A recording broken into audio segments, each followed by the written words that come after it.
The fisherman was shaking with rage. Security around Japan's secret slaughter of the dolphins had been breached, and our presence was met by threats and intimidation. What is the problem? Carving up the slaughtered dolphins behind the tarpaulins was a bloody task the fishermen had wanted to keep secret, and they reacted with fury at the sight of our camera. And this is what they don't want you to see. These pictures, taken by campaigners in previous seasons, show part of the largest annual slaughter of dolphins in the world. Most Japanese fishermen see nothing wrong in this and say dolphins should be treated like any other fish. Along the coast, the picture postcard fishing town of Taichi lies at the very heart of an industry that butchers 23,000 dolphins and porpoises every year. And here they are determined that their work is kept out of sight. The operation has now been moved to a hidden cove where the killing is carried out in secret. With the last remaining dolphins penned in, waiting to be driven toward the cove, it was the turn of a group of young surfers from the US and Australia to take to the water to do what they could to stop the fishermen and draw attention to the slaughter. This was a dramatic and potentially life-threatening confrontation between the young surfers on their boards and the angry fishermen, using the boat's propellers to block their course and flailing boat hooks to physically prevent the surfers from reaching the pod of terrified dolphins.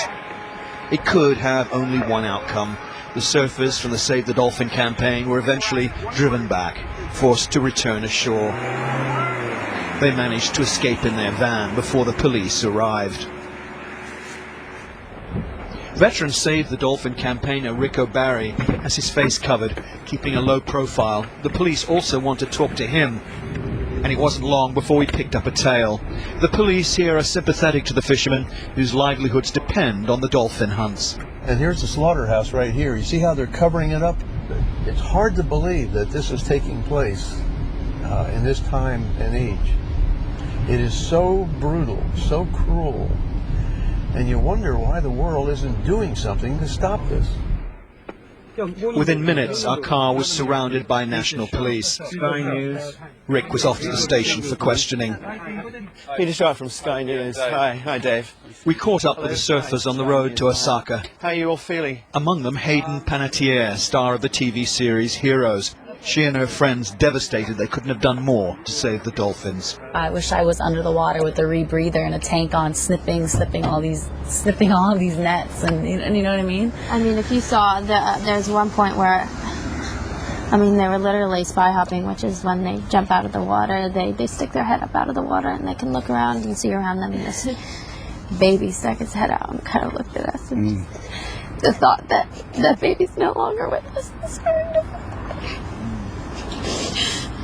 These are the last surviving mammals of today's kill, but the Japanese fishermen will be back soon to complete the slaughter. Inside the killing cove, the sea ran red, with the blood of the 40 dolphins hacked and dispatched under the green tarpaulin. And for those who tried and failed to stop the killing, a quiet determination to return to these shores again and finally end this slaughter. Thank you very, very much. Peter Sharp, Sky News at Taichi in Japan.